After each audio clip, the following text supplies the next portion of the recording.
So this is my Make 9 2024 board. It features 9 different categories that I wanted to sew up in 2024. And as a special caveat, I wanted all of the patterns that I used for the Make 9 challenge to be indie patterns. So how well do you think I did? If you're interested in finding out, then please keep watching this video.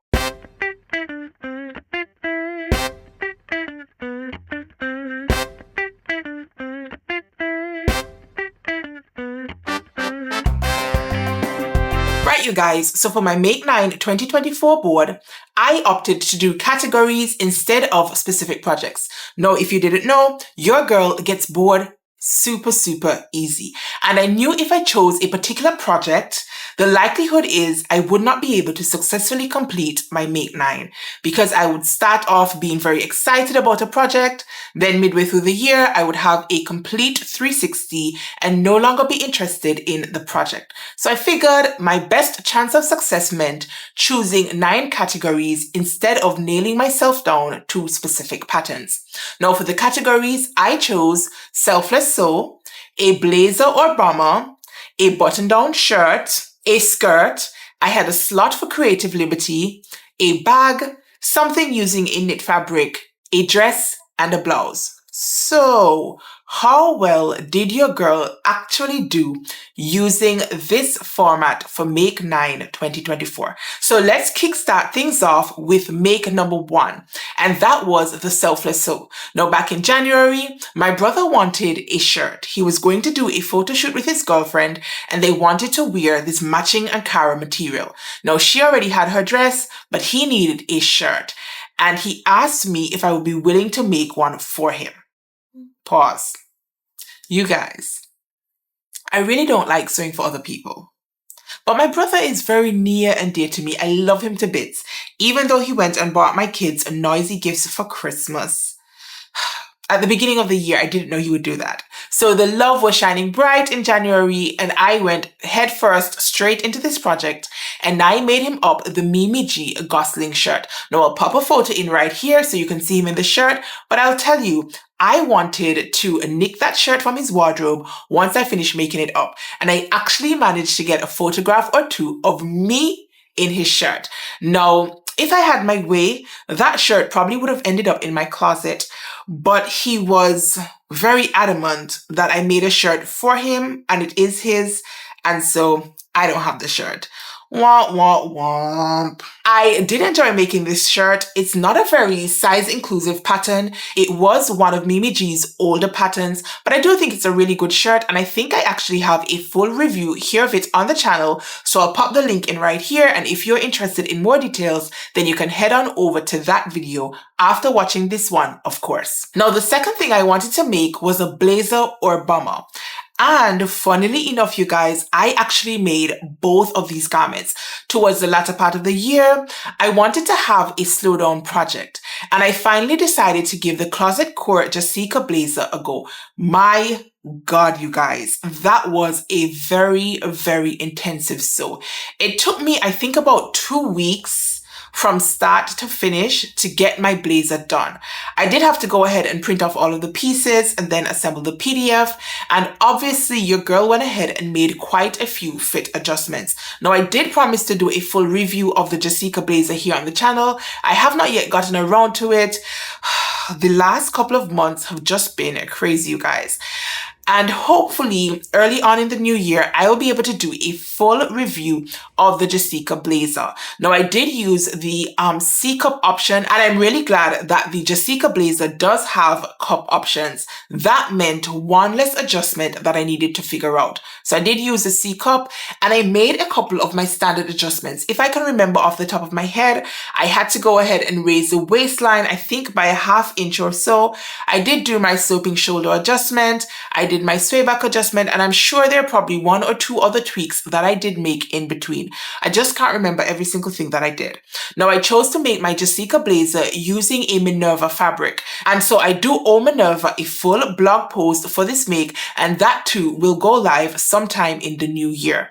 Now I really love this Minerva fabric. It was one of their linen blends and it is gorgeous. It was beautiful to work with, beautiful to sew, beautiful to press, the perfect material in in my mind to make a blazer. Now, when you're sewing a blazer, so many of the steps require you to press and to use lots of steam.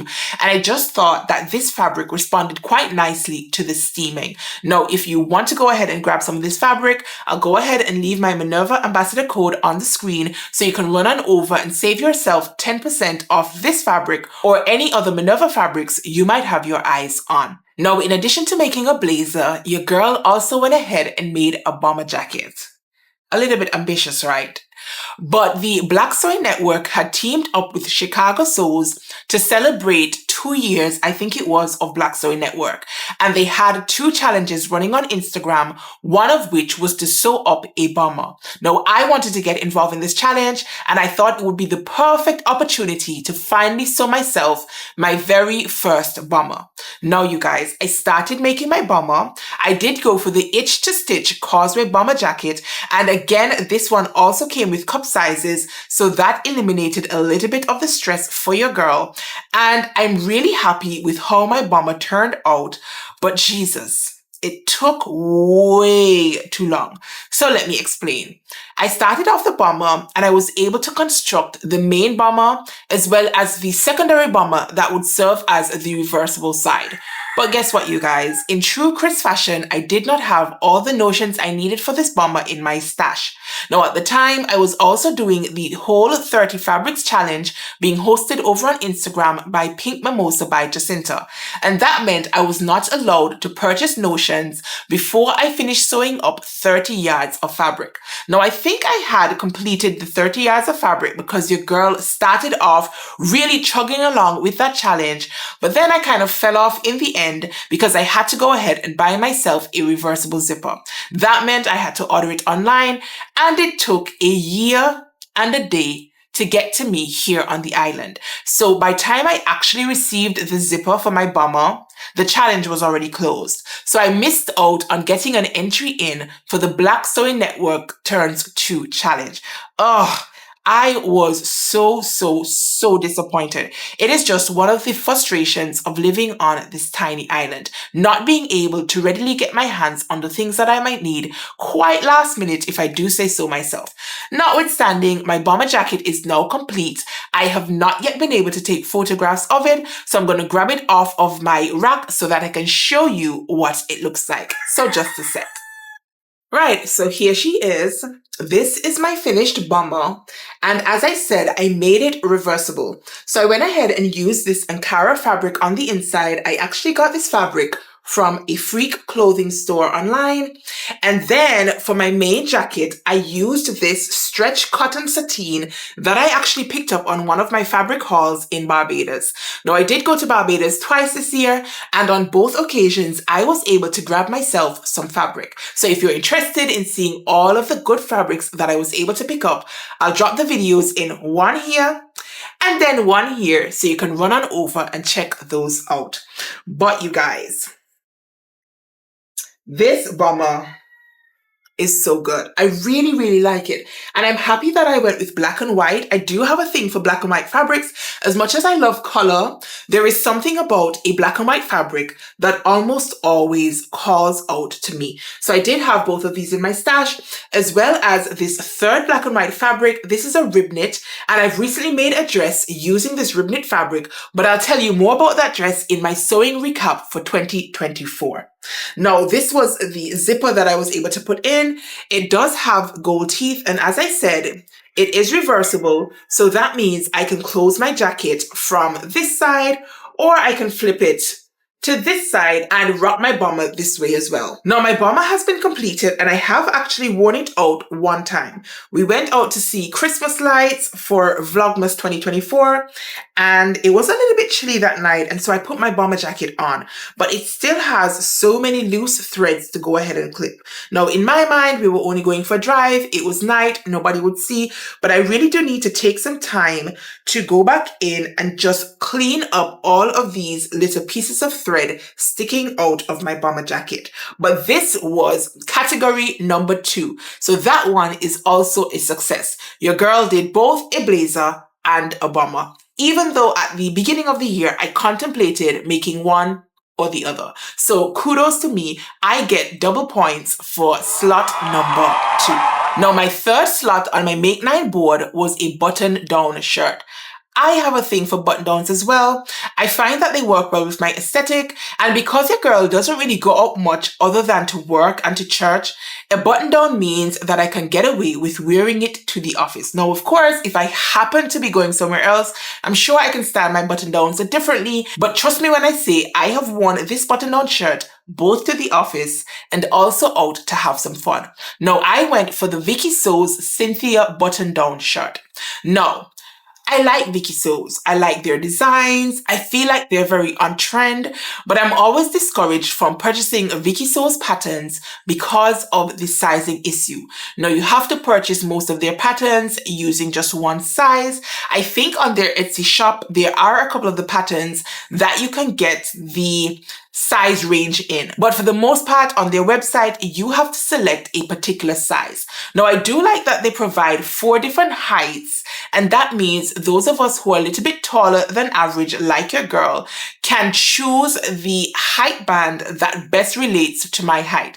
Conversely, if you happen to be a little bit vertically challenged, then it means that they're also catering to those of you who are a little bit shorter. Now, I do like that, but I just don't like having to pick one size for my garment. I typically have to blend between sizes, and it feels a little bit restrictive in my opinion just to go ahead and buy one size band.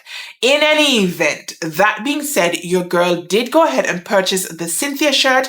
I think I bought the size 44, if I'm not mistaken. I think it might have been the 44, and I chose it based on the garment measurements that were provided. Now, I did reach out to XoXo's to inquire what bust cup their patterns were drafted for. Now, the response I got wasn't very helpful in my opinion. It did not pinpoint a particular bust cup. Instead, I was told that the cup size changes depending on the size of the pattern that you buy. Again, not helpful at all. So I'm never sure whether I need to go ahead and do my usual full bust adjustment, but in this case, I skipped it because it is an oversized shirt. Now, I made this shirt using 2 different fabrics. The main fabric I had gotten some time back from Style Maker Fabrics, and I can't remember where I had gotten the fabric that I used for the sleeve.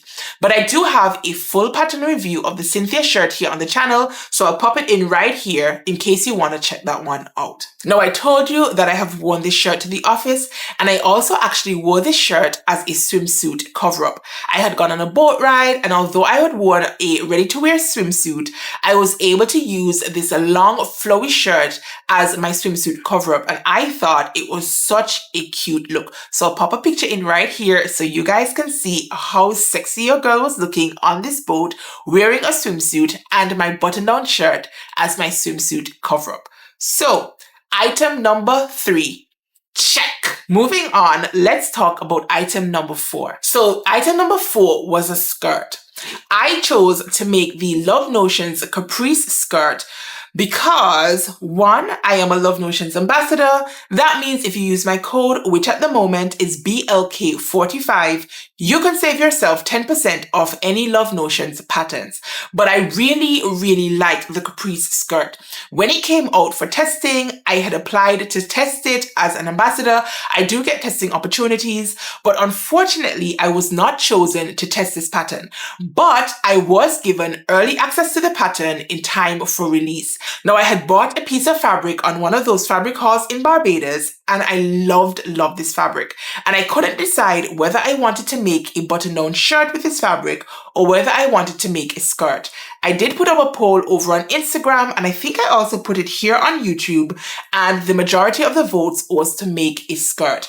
And so I went with, as I said, the Love Notions Caprice skirt.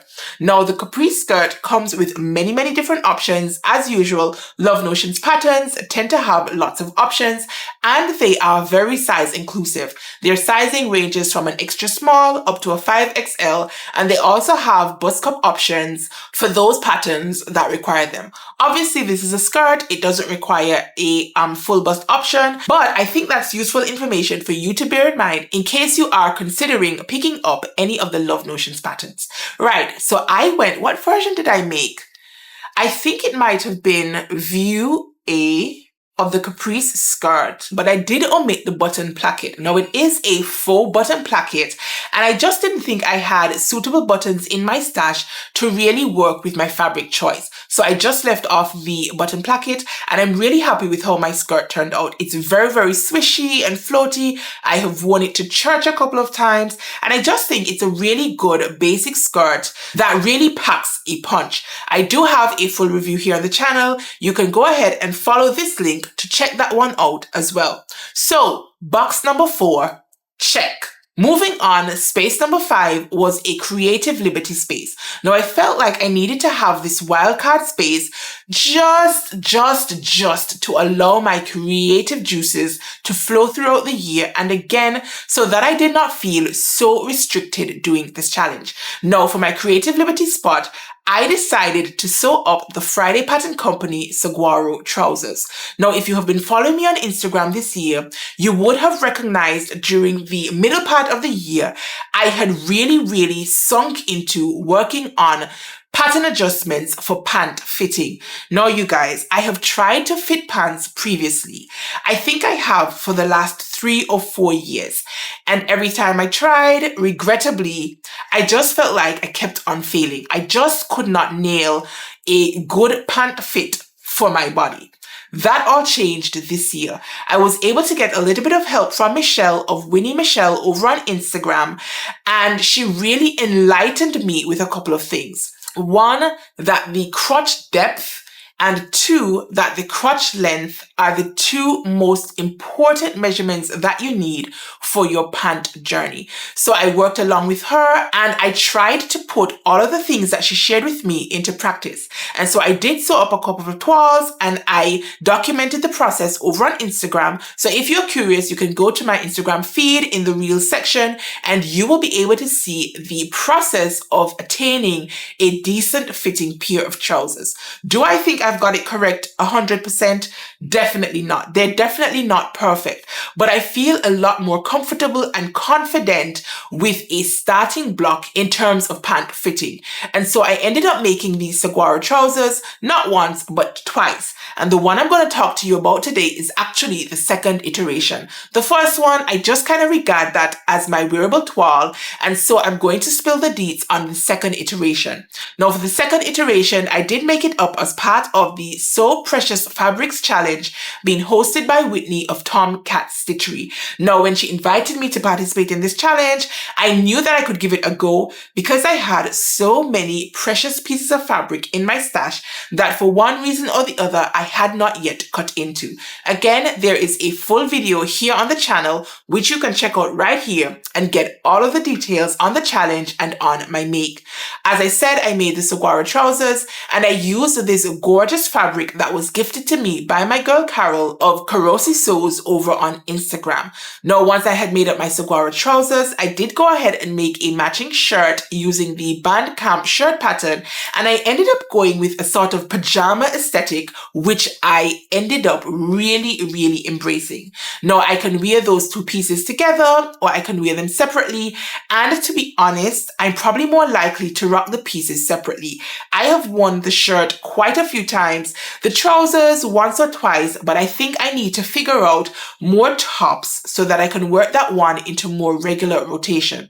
Now for this iteration of the saguaro trousers, I did lengthen them, I think, by a whopping 6 inches. I really like my trousers to float below my ankles. I do not like my trousers to sit at my ankles. I feel like that is just like high waters, and it's just not a good look on me. So I like my trousers to sit a particular length, and because I sew, it means I can go ahead and make those adjustments. Now, once I had finished making up my saguaros, I did think I probably could have lengthened them a little bit more to make it even longer when I wore these pants with heels. Notwithstanding, I do like the finished trousers, and I'm really proud of myself for achieving a pretty decent fit on a pair of trousers for this year. So, space number 5, done. Moving on, space number 6 was for a bag pattern. Now, you guys, traditionally at Christmas time, I sew myself a new bag. I feel like for the last 3 years, well, 3 years preceding this year, I sewed up a bag pattern. It might have been 4 years. And it was a different pattern every time. I remember I had made the Kylie and the Machine. Is it called the Apex pouch? Is that on the Apex pouch? She has a clutch bag. And I have made that one numerous times. I have also made the Kate Eva Peaceable bag. And then there was another one. Oh, I'm having a hard time remembering all of the names of the bags, but I have traditionally sewed up a bag pattern. And so I figured that this year for Christmas, I would sew myself a bag pattern, but I did not. Now, I set out thinking I wanted to make the mag bag by Failure Threads over on Instagram. Earlier in this year, she released this bag pattern and I thought it was super, super cute. And I figured, yes, that's the bag pattern I want to sew for my Make 9. But you guys, I just did not get around to sewing up this bag pattern. It did not help that I did not have the interfacing required. I think it requires some Decoville interfacing or something like that. I did not have any in my stash. I have not found a good source for it online. I'm not allowed to order from Joann or Hobby Lobby or Wawak, and I have just not been able to find an alternate source to purchase the required interfacing. And I did not want to make this bag and it just ended up being floppy and not able to hold its shape because I did not have the right materials. And so I just didn't sew the mag bag. So I did not accomplish square number 6 for my Make 9 board. Now moving on, the square for Make number 7 was a pattern featuring a knit fabric. Now in case you don't know, your girl is a woven girly at heart. I learned to sew using woven fabrics and it has really taken me a while to warm up to the idea of knit fabrics. I have sewn them once or twice throughout my sewing journey, but I really feel like 2024 was a year of knit fabrics for me. And when I say the year for knit fabrics, it doesn't mean that I have sewn a ton of knit fabrics. But I definitely have sewn a hell of a lot more of knit fabrics than I usually do. So I wanted to put this on my board at the beginning of the year just to encourage me to really expand my sewing horizons a little bit and to tuck more into knit fabrics. Now, the pattern that I went with for my knit fabric sew was the Athena swimsuit pattern by Edgewater Avenue. Now, swimwear sewing is also something that is fairly new to me. Last year, I did make the Megan Nielsen Cutter Sew swimsuit and I felt like it wasn't really an enjoyable sew. And I do also think that there was lots of room for improvement. But this year, I decided to give it another go. And I have in fact made 3 swimsuit patterns this year. But I'm only going to talk to you about one of them because only one of them featured an indie pattern company. And remember I said my Make 9 board was meant to target only indie pattern companies and indie patterns that I have never sewn before. So for my Edgewater Avenue swimsuit, I decided to actually hack the pattern just to create some additional style lines in the bodice front. I really wanted to utilize 3 different black and white fabrics that I had in my stash, and I am one for some print mixing. I find print clashing to be a fun project. It really helps me to allow my creative juices to flow quite differently. It means that everything doesn't have to be perfect, and usually it ends up with a very fun and funky garment. And I was not disappointed with my Edgewater Avenue swimsuit, or at least I was not disappointed in my fabric combinations. In terms of the fit, however, I feel like the swimsuit was not a practical swimsuit. It's good enough for me to wear if I'm lounging on a chair reading a book or if I'm lying on the sand with the waves washing over my feet. But in terms of actually like moving about in this swimsuit, I did go and have a water park fun day with my kids in our backyard. We had set up a slip and slide and we were playing slip and slide and playing with bubbles and that sort of thing. And I can tell you, I had a couple of nip slips. So I was really, really grateful that this was only happening in my backyard with my family. So I definitely don't think I would wear this swimsuit out if I was going swimming with my friends or at a public beach, because I feel like the risk of having an unwanted exposure is pretty high. It might be the design of the swimsuit, or it might just be that I need to figure out a couple of tweaks to get it to fit more flushly to my body. Notwithstanding, Make number 7 on my Make 9 board is complete. So let's move on and talk about make number 8. Now, make number 8 was a dress lot. Now, I love dresses, you guys. I gravitate to dresses a lot. I think that they're quick and easy to throw on. It means that they require very little fussing in terms of styling. I don't have to figure out what shirt goes with what bottoms. It's just a pull on and go kind of vibe, and I'm really, really here for it. Now, for my dress pattern, I went with the Petite Dressmaker Delphina dress. Again, you can find a full review for this pattern here on the channel, and I'll drop the link in right here. Now, I did utilize 2 different Ankara fabrics for this dress. Both of the fabrics were black and white, and in fact, the fabric that I used on the underside of my Causeway bomber, I actually used pieces of that same fabric to do the ruffle trims on my Delphina dress. Now, overall, I was fairly happy with the fit of the Delphina dress. It is a more loose, flowy dress than I typically would like. I tend to like things that fit me a little bit closer at the waistline and then flare out to give me a little bit more shaping. I am a rectangular body shape, and so I find that these tent-like dresses sometimes can sort of overwhelm my body shape and make me feel a little bit frumpy. Now, I do wear my Delphina dress. I have worn it to work a couple of times. Because of the shape of the bodice at the front, it's not one that I think looks good belted, and so I do have to wear it in its original format, like loose and flowy. But overall, I'm pretty happy with this make, and I love the fabrics that I used. And it means that I have successfully completed make number 8 on my make 9 board. So let's now talk about the final space on my make 9 board, and that was a space for blouses. Now, earlier in this year, I opted to make the Tessuti Fabrics Hillary top. Now, Tessuti Fabrics was a new to me company, and I discovered them, I think it was when I was doing the Sew Frugal challenge. I ended up making their multi-elastic waist skirt, which is a free pattern, and I did like the outcome. And so I went ahead and bought the Hillary top, which I really, really like. So much so that I made it up not once, but twice. I think I actually made one in January and one in February. Wait. I think maybe I discovered the Hillary top first and then went on to make the multi-elastic waist skirt. Because I made the Hillary top, I think, in January. Right, it must have meant that I discovered the Hillary top first. I don't know how I came about it then. Maybe it's something that I saw on Instagram, but whatever it is, I found my way to the Hillary top by Tessuti Fabrics, and I decided to give that one a go. I really, really like the shoulder detail in particular with the Tessuti Fabrics Hillary top. There's a piece of elastic that goes right there in the shoulders, holding the back bodice and the front bodice together, and I just thought that was a cool and fun detail, and it makes for a really interesting top. Now, it is a peplum top, and your girl loves a peplum top because those tops I find to be quite flattering on my body shape. Now, for the first iteration, notwithstanding that I had shortened the pattern, I still thought that it was way too long in terms of the waistline. And so I went ahead, I think, and introduced an elastic casing into my first iteration. Now, for my second iteration, I was able to raise it a little bit more, and I do think I like the second iteration more than I like my first iteration, but I now have 2 gorgeous tops in my wardrobe that have gotten quite a bit of wear for 2024. So that means make number 9 on my make 9 board is complete. Right, you guys. That means your girl has accomplished 8 out of the 9 makes on her make 9 board for 2024. And for me, that is a definite win. Whew.